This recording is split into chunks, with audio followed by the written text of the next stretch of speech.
Halo, assalamualaikum warahmatullahi wabarakatuh. Bertemu kembali dengan saya Ririn di channel Mata Hati Korea.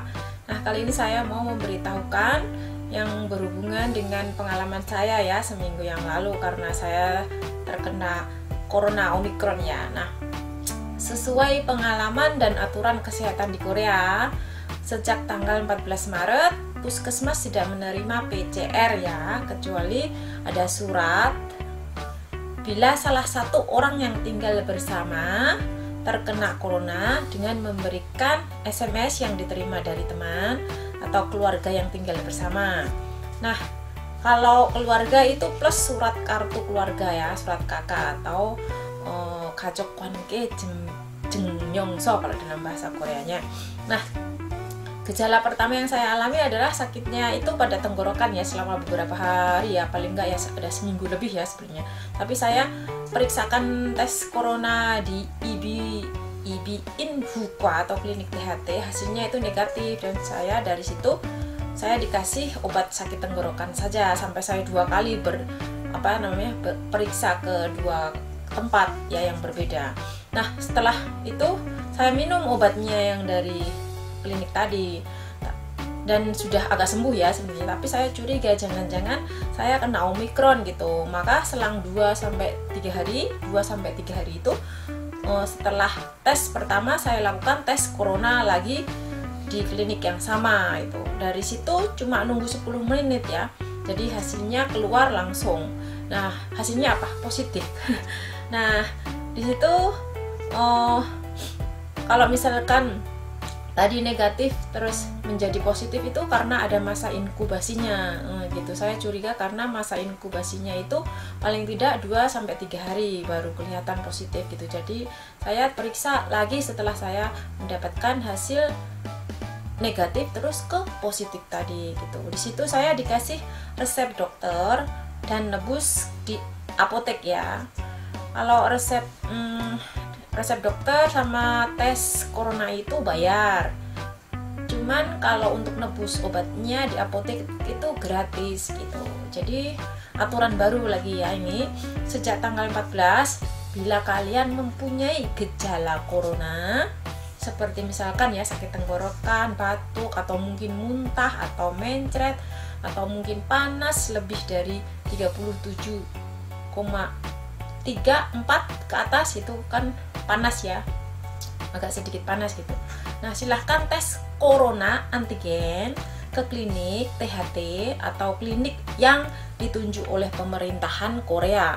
Nah, bila kalian bingung untuk mencari klinik mana yang ditunjuk oleh pemerintahan Korea, kamu bisa cari di Naver dengan mengetik pakai bahasa Korea ya, Sinsok Hangwon Komsa.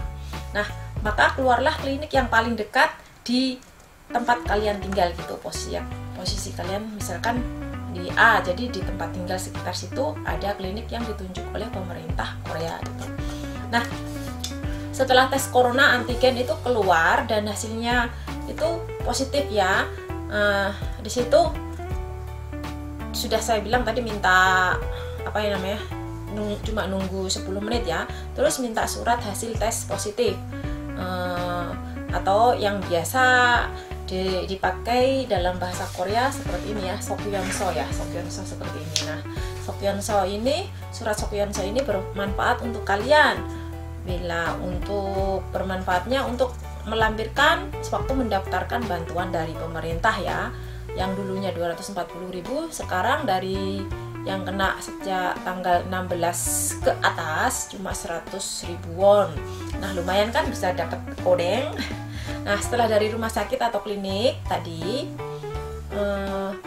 klinik akan mengirimkan data pasien yang positif ke puskesmas setempat dan setelah 1-3 hari kalian akan mendapatkan SMS ya dari puskesmas. Nah, itu isinya itu pertama data pribadi, berapa orang yang tinggal dengan kalian mungkin, setelah itu gejala-gejalanya itu mulai sejak tanggal berapa gitu.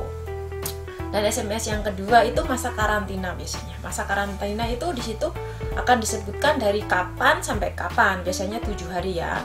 Nah, setelah dapat SMS, kalian bisa ikuti protokol karantina sesuai SMS yang didapat. Nah, dari SMS tersebut. Bila karantina sudah selesai, maka tidak perlu PCR lagi ya. Karena kenapa? Dalam 45 hari bebas untuk PCR, tidak PCR gitu. Di situ nanti akan mendapatkan SMS juga yang menuliskan bahwa dalam 45 hari tidak perlu PCR gitu. Karena kenapa? Karena antibodi akan bisa bertahan sampai 6 bulan tanpa harus vaksin. Nah, inilah yang disebut vaksin alami. Nah, vaksin kalau misalkan belum booster tapi sudah terkena Omikron, itu adalah pengganti vaksin dari booster tadi ya. Nah, untuk pengajuan bantuan yang terkena Omikron bisa mengajukan di kantor desa setempat ya, dalam 3 bulan ya, dalam 3 bulan setelah karantina. Dengan membawa apa? Tadi surat dokter atau Sokyeonso. Nah, atau Sokyeonso ini ID card dan buku tabungan ya. Dana bantuan akan dikeluarkan paling tidak 2-3 bulan. Ada yang lebih juga tergantung pada uang belanja pemerintah tersisa apa enggaknya. Kalau misalkan sudah habis, mungkin akan mendapatkan di bulan berikutnya gitu. Nah, yang kedua, kalian yang mengajukannya bisa mengajukan ke NPS ya. Mengajukan ke NPS itu maksimal cuma 70 ribuan ya, 70 sampai 74 ribu sekitar segitu. Nah, dari sini mungkin bisa membantu teman-teman yang mungkin ada gejala seperti saya. Nah, silahkan bila ada pertanyaan silahkan komen, jangan lupa untuk subscribe yang belum subscribe, serta sharing ke teman-teman yang membutuhkannya. Terima kasih, semoga bisa membantu. Wassalamualaikum warahmatullahi wabarakatuh.